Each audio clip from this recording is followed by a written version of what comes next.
Welcome to the Guardians of Hope podcast, where we bring together parents, nonprofits, and legal experts dedicated to positively impacting children's lives. I'm Cynthia, your host. Before we begin, it's important to note this content should not be used as legal advice. The purpose of this podcast is to inform and unite, so please seek advice from your attorney or therapist to address your specific needs. The thoughts and opinions of my guests are not necessarily my own. This is a platform for sharing. And speaking of sharing, I'd like to welcome my guest, Amy Colton, family law mediator and certified divorce financial analyst. Amy works with couples going through divorce to negotiate the division of assets, child considerations, and financial guidance. Hi, Amy. Thank you so much for joining the podcast. Well, thank you so much for having me, Cynthia. Really glad to be here. Of course. So we all know the stats on divorce. Half of all marriages fail, or even more than half, I think. When I was growing up, parents stayed together for the sake of the kids, but now couples are more empowered and inclined to split. But how do they split amicably for the sake of their children? Let's talk about this. So my first question for you, Amy, is how can couples split amicably? Why don't you tell us about your work? Okay, so that's the cornerstone of what I do. I actually think that most people, when they think divorce, they think I have to hire a lawyer, and they do have to hire a lawyer. The question is at what point? And generally, if they start with lawyers, they're starting from a much more less amicable place, because now you've relegated your discussions to the two lawyers, and there's four people having a conversation, the two lawyers and the two parties that are in discussion with each other, but they're no longer talking to each other. They're talking only to their lawyers. So when a lawyer is hired, they represent one party, and they try to get what the one party wants, which isn't always realistic, because the way that I look at divorce is about negotiation. It's about finding a win-win solution. And that's really what I try to do in my practice at Divorce Made Simple, is come up with a win-win solution that works for everybody, as opposed to one person getting what they want and the other person not getting what they want. That's a zero sum. So I like to do as much work before the attorneys are hired and what the plan looks like, and see if we can't get to agreement. And that's where using mediation comes into play, because we have a conversation about what's in the best interests of the children. Thanks, Amy. And, that leads to my next question. What are the emotional and legal and financial aspects of divorce, and how can couples navigate through them? So, that I tell people all the time, when I look at divorce, you have to look at all three pillars. You have to look at the emotional, because it's a very, very emotional time in everybody's life. And you got to look at the legal aspects, because the divorce decree is a legal document. If you go to court, that's legal. So, and then there's the financial, and the financial actually gets a lot of times gets thrown by the wayside. But what if people fight about? Generally, people fight about the money. Now, sometimes they fight about the kids too, but it's generally about the money.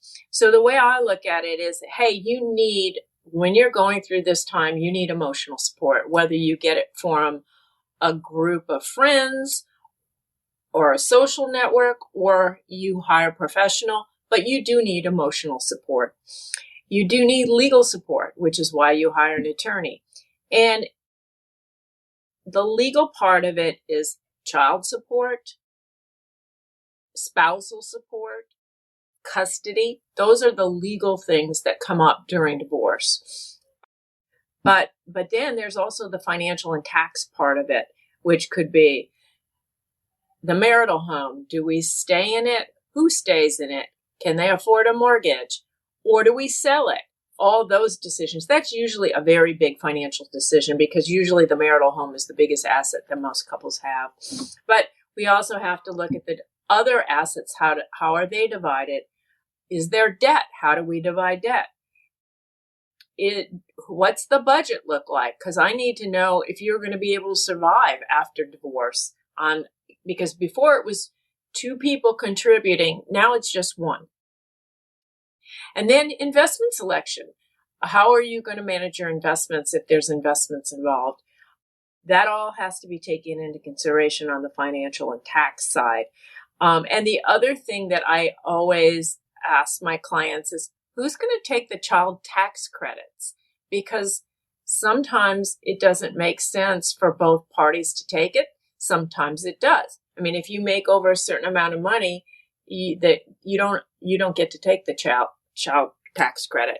If there's two kids, maybe one takes each kid, or they might say, I'm going to take the tax credit on even years and my spouse can take the tax credit on odd years. But the point is, all these things have to be discussed when you're negotiating how your new life's going to look. That is a really good insight there. So let's talk about kids. What have been some of the best outcomes when there are kids involved? What are some things to avoid so parents can always keep their children's best interests at heart?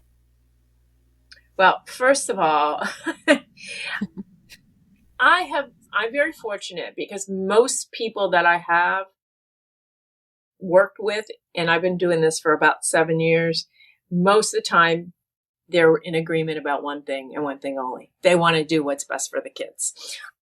But they fight about other stuff like money, or they might fight about where somebody's going to live. And, but generally speaking, they want to do what's good for the kids. But the thing that I think really needs to be discussed is, what does that parenting plan look like? How much time each child's going to spend with each of the parents, who's the custodial parent, and how that plays out. When the kids are younger, it's really important to stick to the schedule, at least in the beginning. Stick to the schedule, because consistency and no surprises is probably best for everybody. When they're older, it's a little different because, usually when they're older, say they're 15, maybe even 13, they can probably make their own decisions as to which parent they want to be with. But generally speaking, if there's younger kids, it's good to put together a plan and stick to the plan. I think that consistency will help people get through this difficult time, which is different. Your life is different after divorce. And so the more planning you do around it, and the less deviating from the plan, I think is in everybody's best interest. The other thing that has to be decided is, I think it's really good practice not to say anything negative about your spouse in front of the kids. I think that's just a really good plan of attack. Because, like I say, it's an emotional for all parties involved. And the more that you can do to keep it smooth, I think is in everybody's best interest. If you're planning to move, if that's part of the long-term plan, that needs to be discussed at this juncture when you're going through the negotiations, because a lot of times geographic restrictions will be put in the divorce decree. So you need to know, it's best to discuss it up front rather than spring it on somebody. All good things to keep in mind. Now, you work with a lot of couples. What, if mediation doesn't work, what's next? Well, unfortunately, if mediation doesn't work, court's next. And nobody wants to go to court. It's expensive, it's time consuming, and you're letting a judge determine the fate of your life. So nobody wants to do that. So it's really in your best interest to get through mediation and make an effort to come to an agreement during those times. I just want to make a clarification, because even though I'm a family law mediator, I don't really like the style of mediation that goes on in most places. And I tend to do mediation a little differently. And most of the time, the couple will be in separate rooms during mediation, and the mediator will go back and forth between the two parties, trying to get them to come to an agreement. And some will take 4 hours, some will take 8 hours, and some will take however long it takes, but they do it in a day. And because divorce is such an emotional time, I really like to do it in 2-hour increments, because when you're discussing things, generally one party hits a nerve and it's hard to continue when you're highly emotional. So by limiting it into multiple sessions of 1.5 to 2 hours each, it allows the parties to think about things, to get questions asked in the interim, to kind of cool off, and then they come back to the table to continue the negotiation, usually a week or 2 weeks later, depending on everybody's schedule. Got it, Amy. So one more question for you. How long does mediation typically take? Well, again, it really depends on the individuals. The ones that I have participated in now, the ones I participated in more as a financial advisor, but then the ones that I personally conduct, because the ones I personally conduct are not binding, but the ones where you do go into mediation, it depends on how long you think you need. So some parties will sign up for 4 hours. 4 hours is usually the shortest amount of time. Some mediators will do 8 hours, and some mediators, like I say, will do, hey, if we're moving forward, we're going to go and I don't care how long it takes. So they'll go to midnight, 1:00 in the morning, whatever it takes to get to agreement. Wow. Any final thoughts, Amy? No, the only thing that I really like to stress is that before hiring attorneys, it's really, really good to come up with a divorce financial plan. It will save you a lot of time. It will save you a lot of money. And like I said at the very beginning, it's a way more amicable way to approach divorce.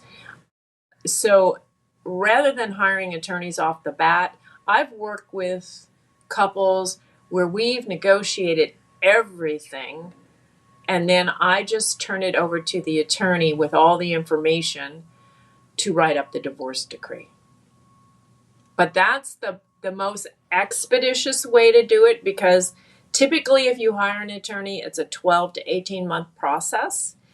And in my experience working the way I work with clients, it's a 3 to 6 month process. So it saves you a lot of time. It's also a way more cost-effective way to do it, because you are having conversations with the two parties. I'm facilitating the conversations between the husband and the wife, which is why we get it done quicker. But it also is a way more cost-efficient way to do it. And the reason it's so much more cost-efficient is you're not paying an attorney hourly for every time you have a conversation. So you're able to come up with a plan to then take to your attorney to finalize things. And I got into this about 7 years ago, and the reason I got into it was because there was a family law attorney in town who didn't want to do divorce anymore. She didn't want to do divorce because it was too stressful. So she started sending her clients to me, and she would say, hey, if you can work things out with Amy, then you can come back to me and I'll file the paperwork. I'll write the divorce decree. And when I started doing that, I started seeing what a great model this was, because it saved time, it saved money, and it was a way more amicable approach to both parties hiring an attorney. And now the attorneys are trying to get 100% for each party, which isn't realistic. So anyways, that is how I got into it. And over the years, I've perfected that process of combining the financial and tax skills that I have with the family law certification for the being a family law mediator. Excellent. Well, you're definitely saving a lot of time and headache, stress, and money. So, Amy, thank you so much for sharing your insights with us and, just joining me on the podcast today.